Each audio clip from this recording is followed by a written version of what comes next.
And these are young people that feel essentially let down by politicians, and we see that across the world, don't we, with Greta Thunberg and younger people taking action for themselves.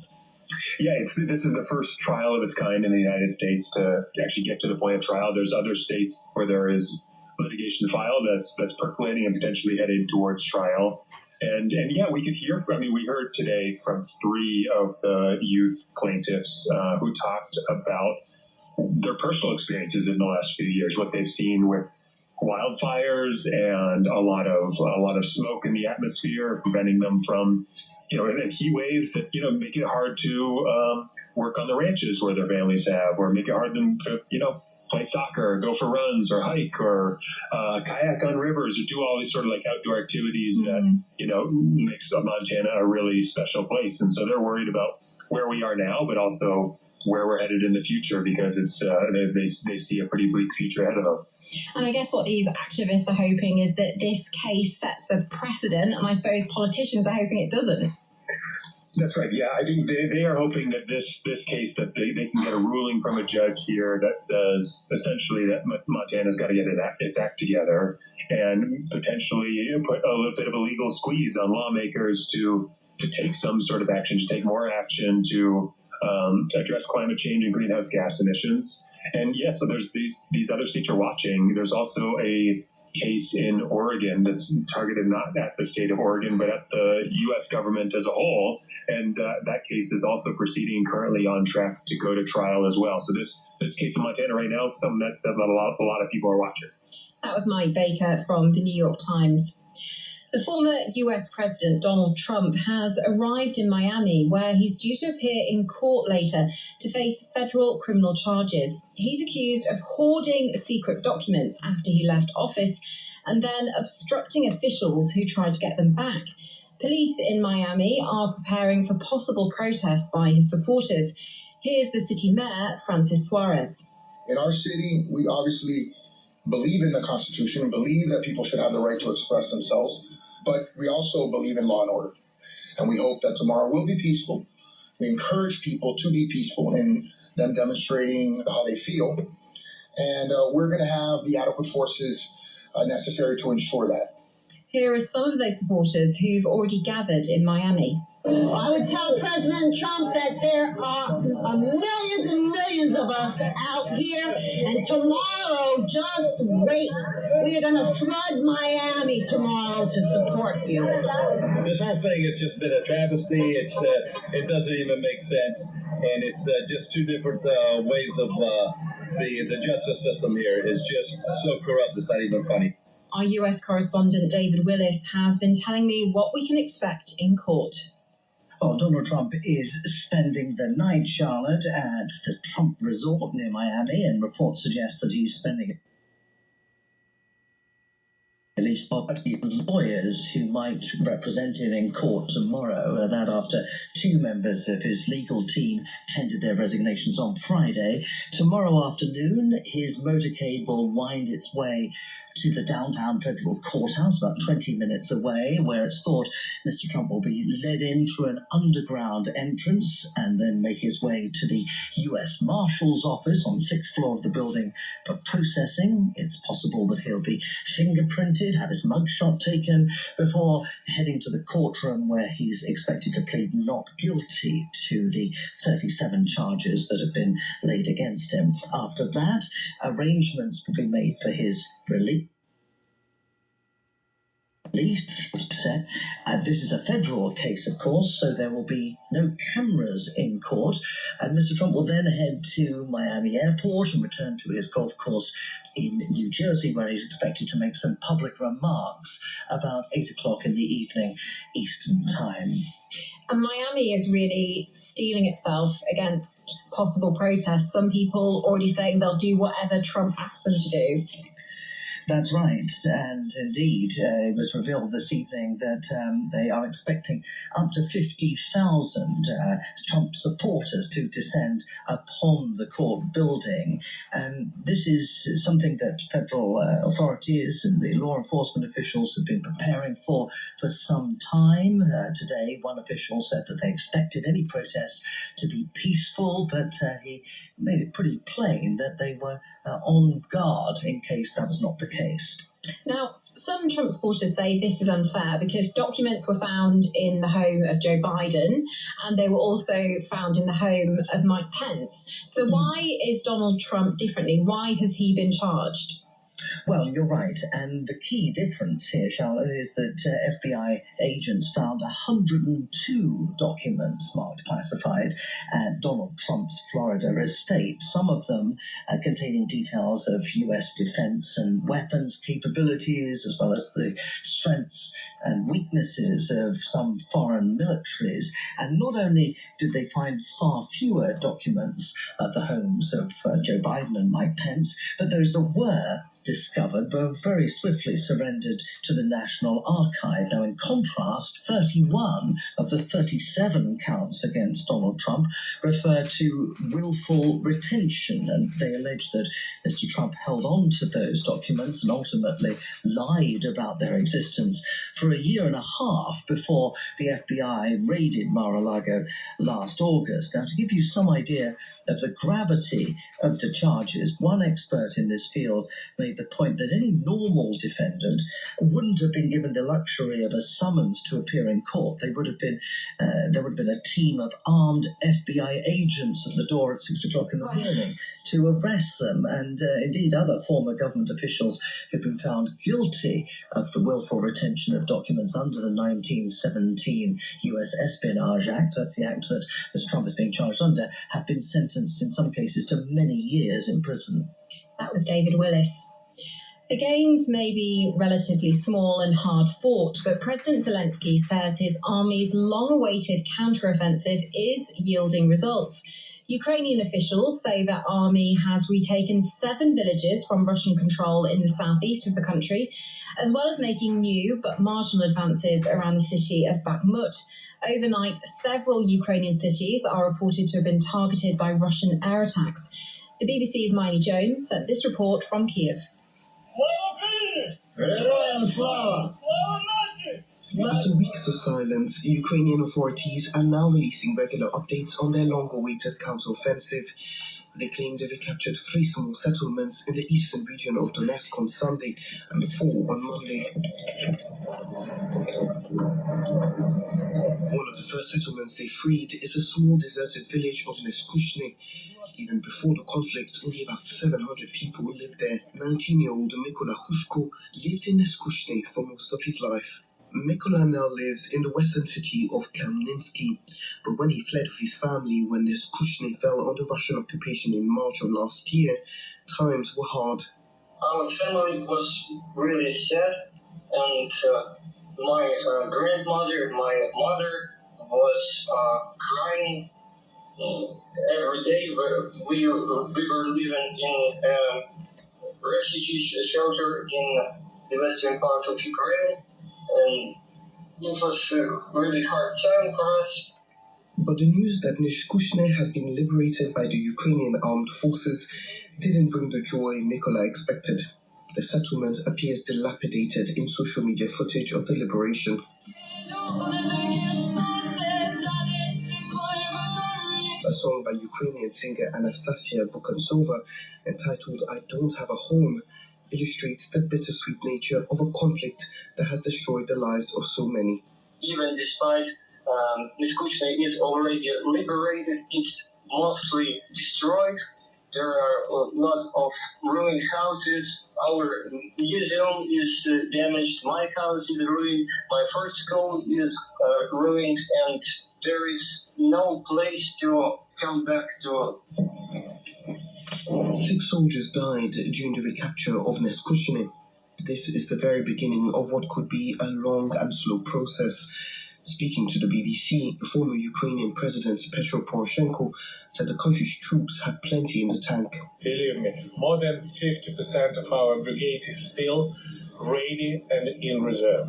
And we still do not have a massive phase of operation. The main advance of Ukrainian offensive operation is still ahead. Mykola and his family are desperate for the Ukrainian forces to succeed so they can return to their hometown.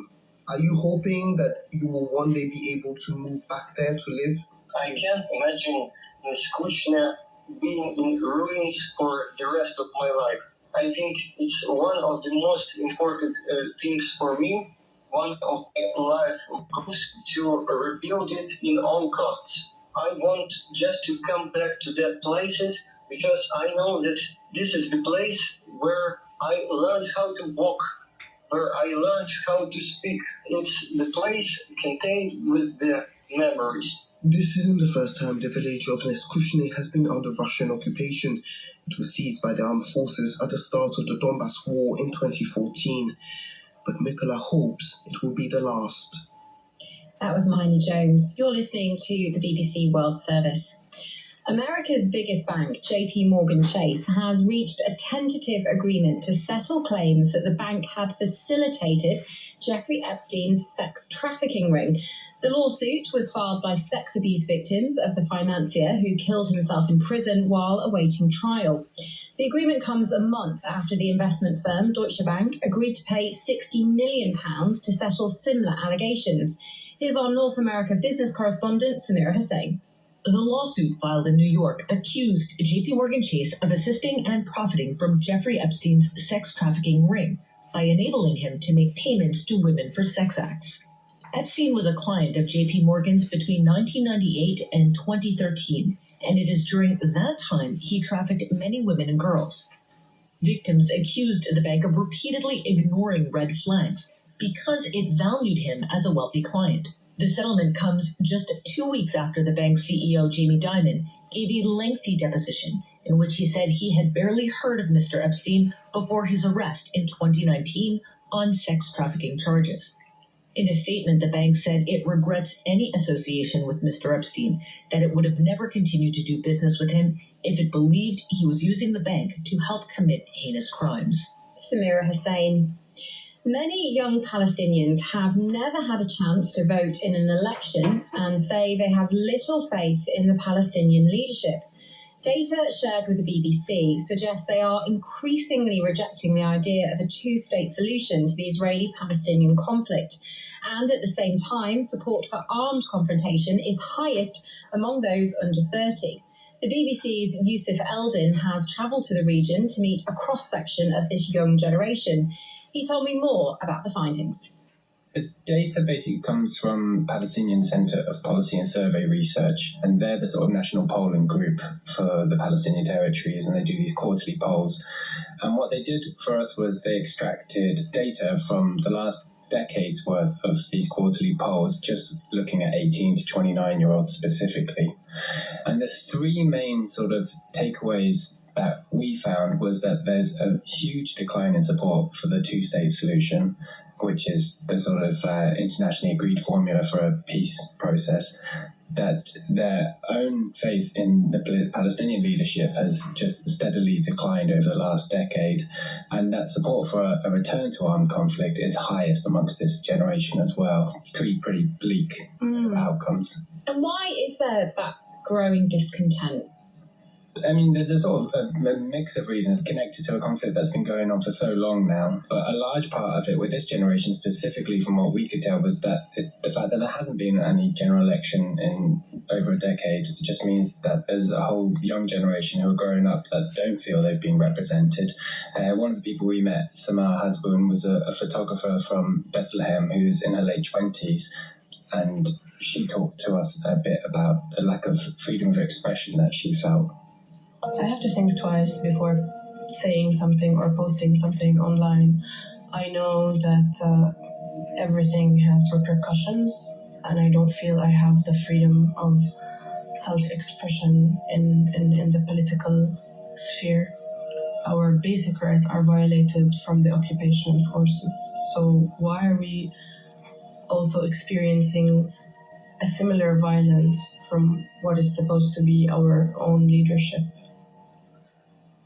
And you were saying for them, a lot of them see the solution as a return to armed conflict instead of this two-state solution, which does seem very, very far off. Yeah, definitely the data indicated that essentially this age group had the highest support for a return to either armed confrontation or another intifada, which obviously finished in the mid-2000s, was the last time there was one. That hasn't been the case in the West Bank before. It's usually been considered much more moderate and much more sort of representative of the Palestinian Authority's sort of known political agenda. So it seems to be a bit of a divergence now with this younger generation who just don't see themselves represented by their leadership and arguably think that the only sort of way to find a solution is through violence. I know this isn't what the research was about, but when you were talking to people, were they saying that they felt their future was there or they wanted to move?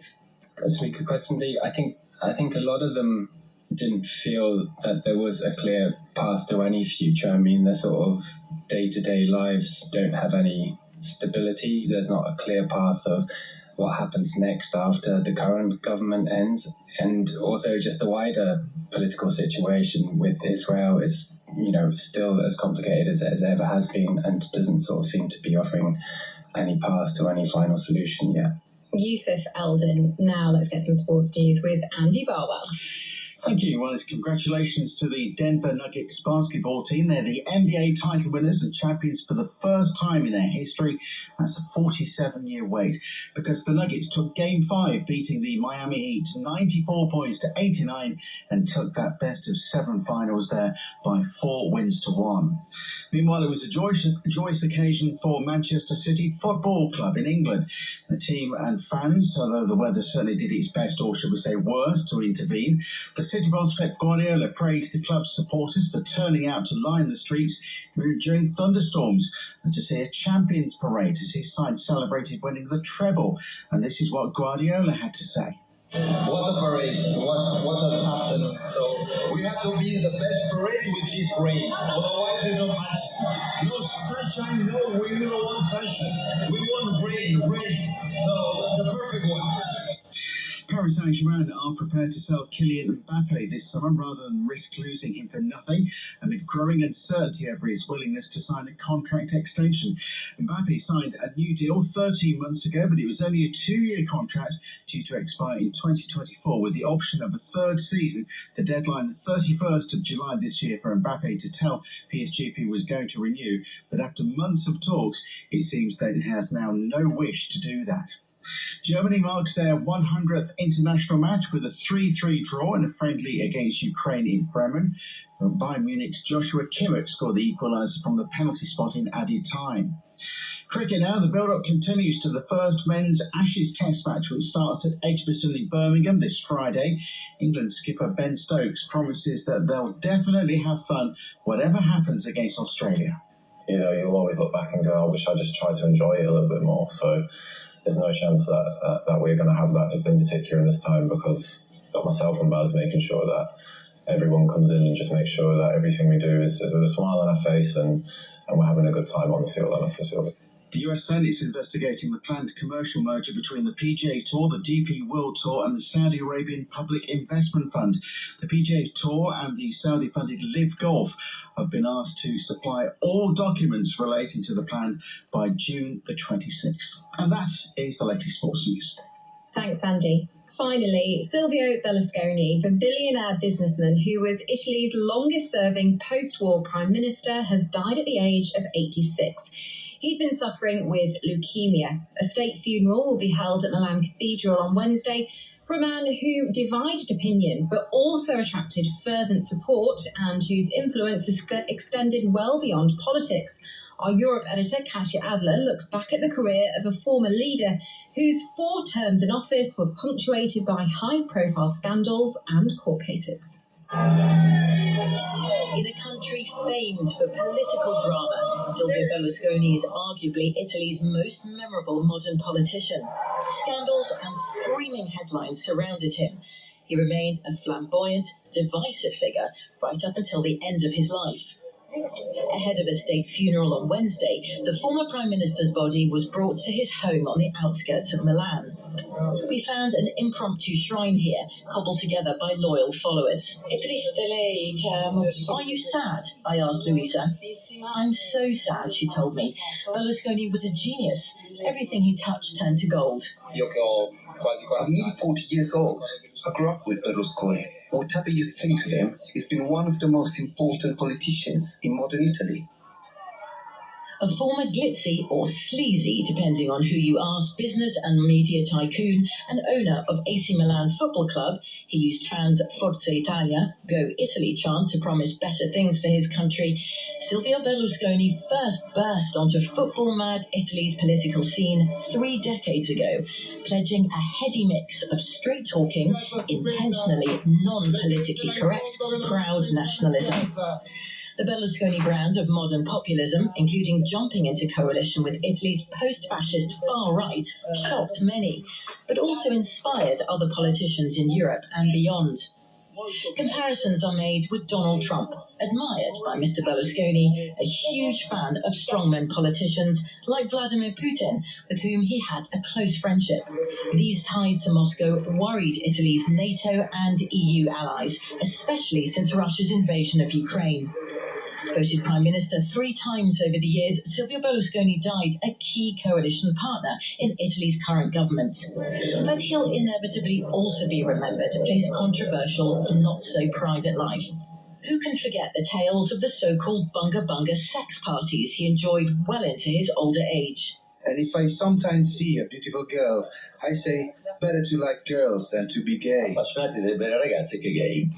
He was envied and loathed in Italy almost in equal measure. Silvio Berlusconi also spent years defending himself against charges of corruption, but he used Italy's tortuous legal system to ensure he never went to jail.